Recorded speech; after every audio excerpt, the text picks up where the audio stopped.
Today we have with us Coolpad Note 3, which is a 4G enabled device, and the box is packed pretty well. And the Coolpad Note 3 has an MRP of 9,499 but is available on Amazon for 8,999. We'll be unboxing the device today to let you know what is inside the device as well as give you the first impressions of the device. So let's quickly unseal the device to find out what it has inside. Let us quickly unseal the device so as to find out what all has been provided by the company inside the box. The box is pretty well packed and protected.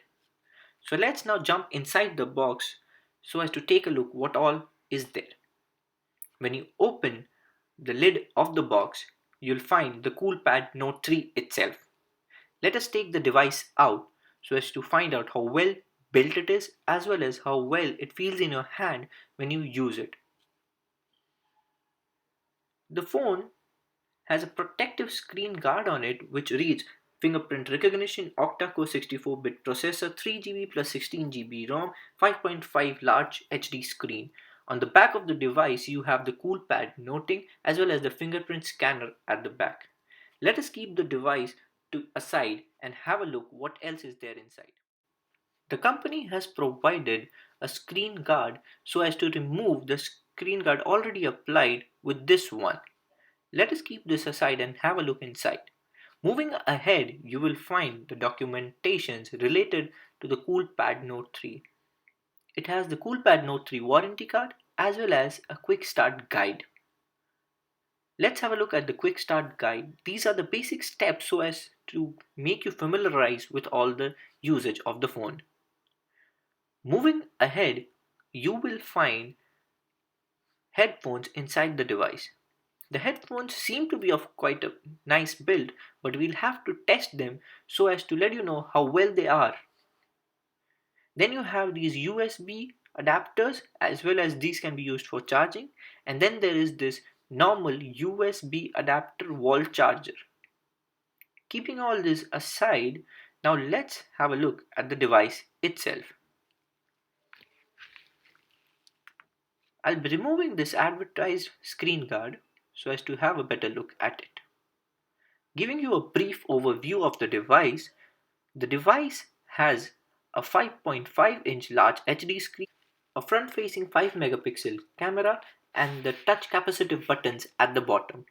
On the back, you have a 13 megapixel autofocus camera, a second noise cancellation mic, LED flash, as well as a fingerprint scanner, and the speakers are at the bottom of the device. Moving to the left, you have the volume rockers over here, and the power button is placed on the right.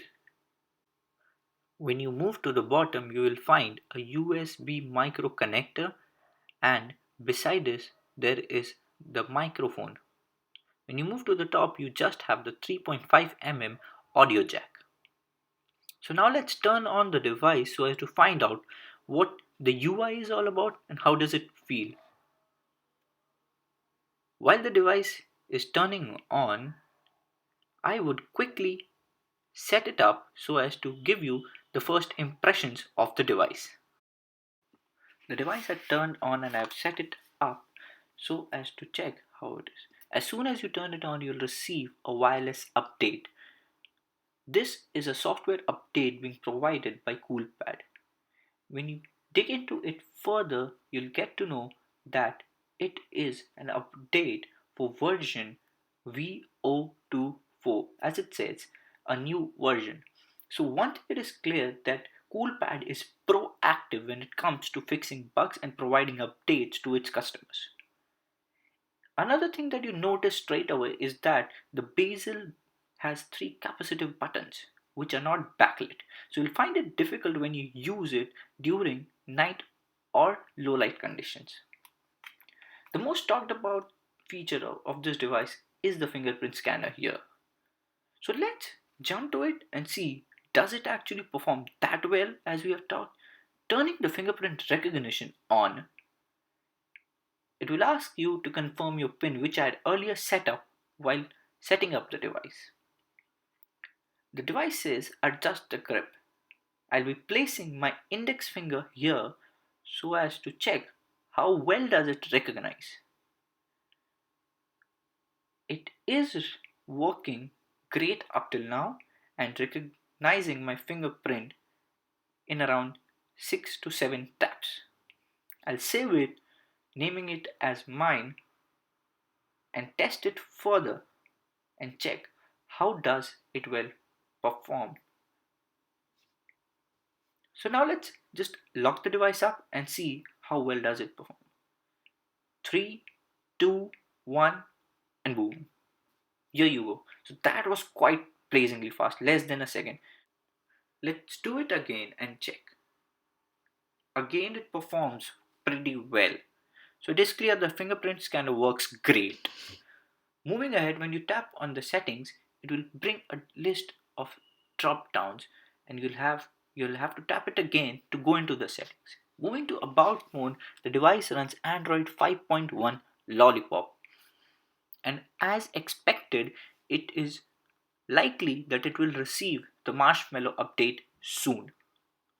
Moving to the storage of the device, let's check how much internal storage is available out of the box. So out of the 16 GB, 10.58 GB is available to the user and the rest is consumed by the system.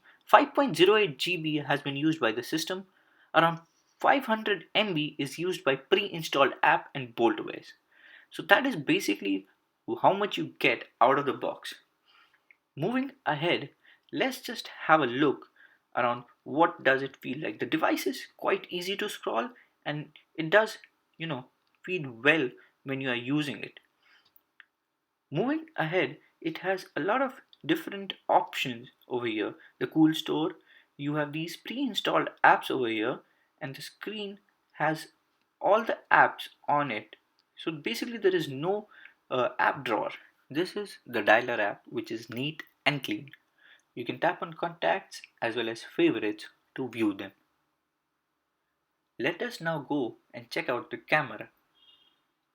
When you tap it open, it shows a camera statutory informations. Let's just skip that.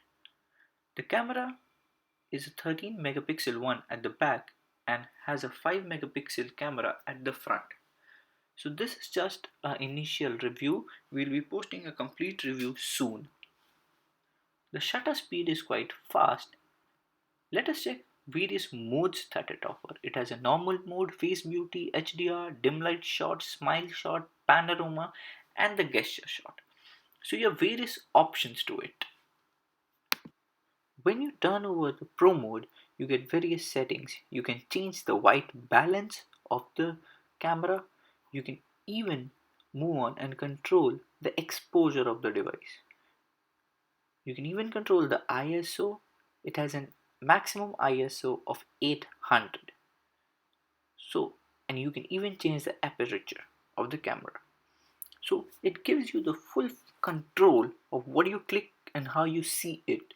So this is an added feature which the Coolpad Note 3 possesses. So the camera is brilliant when it comes to features.